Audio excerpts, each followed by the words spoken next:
What's poppin', guys? Boy, Big Bro Dre, and I'm back with another one for y'all. In today's video, I'm gonna be telling you guys how you can make $100,000 easy with these 3 steps. Let's get to the video.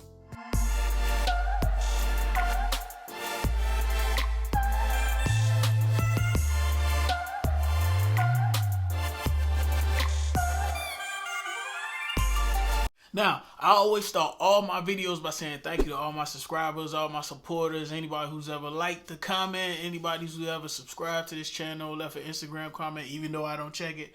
I appreciate you guys. Y'all keep the channel up. Growing up how I grew up and growing up in the environment that I came up in, $100,000 seemed like a lot of money, and it seemed like nothing I would ever see ever in life, let alone in a year. Now, $100,000 is not a lot of money in 2022, but with that said, about 34.1% of all Americans earn over $100,000. In 2021, men earn a median annual salary of $55,744, and women earn a salary of $46,488, which is a topic for a whole nother video on a whole nother day. But I digress.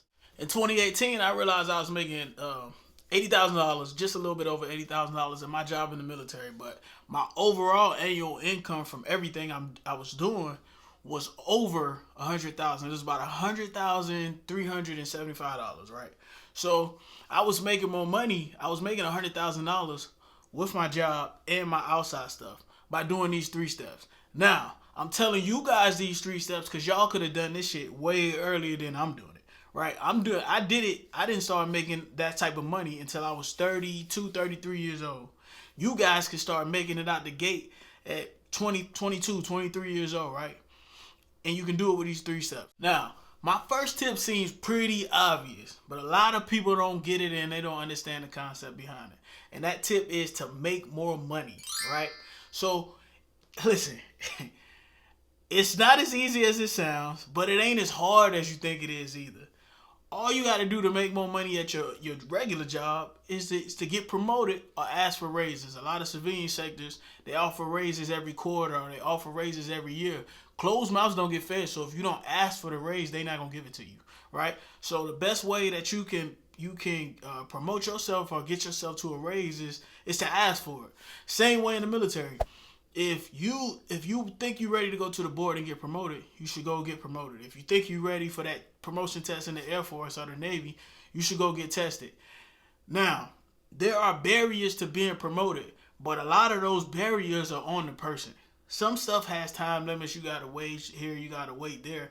But procrastinating is not a time limit. If you got the time, if you have the capability and the time in to go ahead and get promoted, don't let nobody tell you, hey, I'm going to wait until certain time to get promoted or I'm not ready to be promoted. Nobody's ever ready to do anything. You got to seize the moment and take the chance and get it done as much as you can. The next tip under that tip is to get a side hustle. Like find something that you can do outside of your normal job to make more money. And that's how I made the extra $20,000, $25,000, right? So when I was a younger soldier, what I would do on the weekends, because I knew most weekends we would have off depending on if I wasn't deployed or what have you, right? You have those weekends off. I delivered pizza, right? I did that when I was 19, 20 years old. And when Uber came around, I drove Uber, right? I did that when I was about maybe 25, 26. It got a couple dollars, but it's not as much as I would like. For me, YouTube is a side hustle. When I was a younger soldier, maybe around 21, 22, I was doing little things like editing papers when I was in college. Like I would read through papers and go through them and just check them for students, and they paid me to do that. That was a job of mine. It was a side hustle for mine, right? So you have to find something that you're able to do or something that you enjoy doing and use that to make more money, all right? So that's the first tip, and that's pretty easy. I should make a video about side hustles. That'll probably be a good one for you guys. Let me know in the comments if that'll be something y'all want to see, all right? Let's get to the next step. Now, the next step seems just as obvious as the first step, but a lot of people just don't know how to do it or they've never been told to do it. And that step is to save more money, okay? Save more money, right? And the way you save more money is by spending less pretty much, okay? So what you do, a lot of times, what we do as people, a lot of times we'll buy a lot of quantity items, but we don't go for quality. When you buy a car, and it's a busted piece of junk, it's probably gonna break down. Prime example, I bought this Hyundai here at Korea for $1,500. Probably cheapest car you can buy maybe is $1,000. Well, I only had that car for about 6, maybe 7 months, and it's on its last leg. Car's got an oil leak. Guy told me it's got 6 months left. I don't think it has 2, but we'll see. And that's why you buy quality over quantity. That handmade belt that may cost you $100 is probably gonna last you for your entire life. But that $12, $2 belt that you get from Kmart, Kmart ain't even around. That showed my age, right? Or you get from like some Five Below or something like that. It's only gonna last you for a short period of time because it's not intended to last as long as a quality item. So that's a way you can save more money. Another way you can save more money is to pay down high interest debt, right? So like some of us, and I've had them, you have credit cards with extremely high interest on them, right?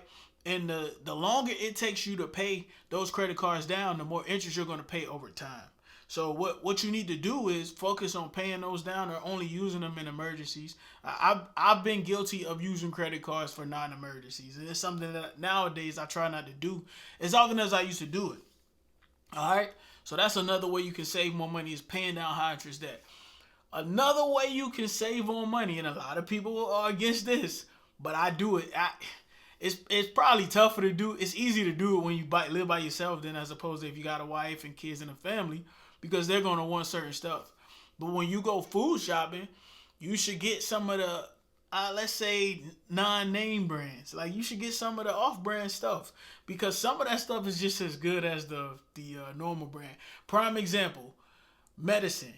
Medicine companies are supposed to, like pharmaceutical companies, even the generic brands put only as much, they put the same amount of medicine or active contents in the medicine as like your generic. So like a generic Tylenol is the same scientific makeup as regular Tylenol. So you don't have to spend more for the name if you don't want to. I mean, to each his own. I don't do it anymore. I used to, but you don't have to spend on a name. Generic Theraflu has the same ingredients in it as the regular Theraflu, right? So it's just one of those things you can think about when you go to the grocery store. Like it really don't matter if you get the brand or the off brand. It's gonna save you a bunch of money over time. A few dollars right then, but a bunch of money over time. So that's my second step, is to save more money, which leads me to my third step. All right, guys, bear with me. My third and final step is to invest the money that you save. Invest the money that you save, okay? Invest the money that you save. And I say it 3 times because what a lot of people do when they save money is they put it into a savings account. Wow, you should have a savings for emergency purposes. People prefer $1,000. With inflation, I'll say $2,000.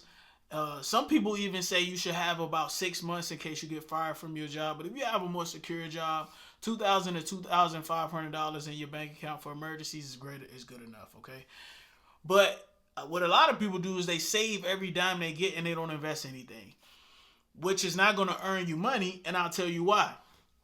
Most savings accounts only are going to give you about 1.5 in interest every month, and that so annually about 1.5 interest, whereas stocks, bonds, and all of those ETFs, mutual funds, all of that stuff is going to give you between a 7 and a 10% increase in your interest, okay?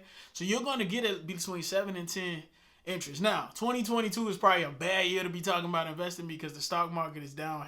It's hella down right now. Today is February 3rd. It is really down. But it's a long-term thing for you to have more money. Like you get an interest, right? You're going to have more money over a long term. It's going to be down because it got to go up. The only way that the stock market is going to fail you, like where you just lose all your money, is if the entire market crashes. That means the top 500 companies in the world have crashed, right? And if that happens, that means you guys got a whole lot more to worry about than just the stock market crashing, all right? So that's my third and final tip. I hope you guys enjoyed the video. Let me know in the comments what y'all want to see in the next video. Make sure you like, comment, subscribe. I appreciate you guys' support, and I'll see you in the next video. Peace.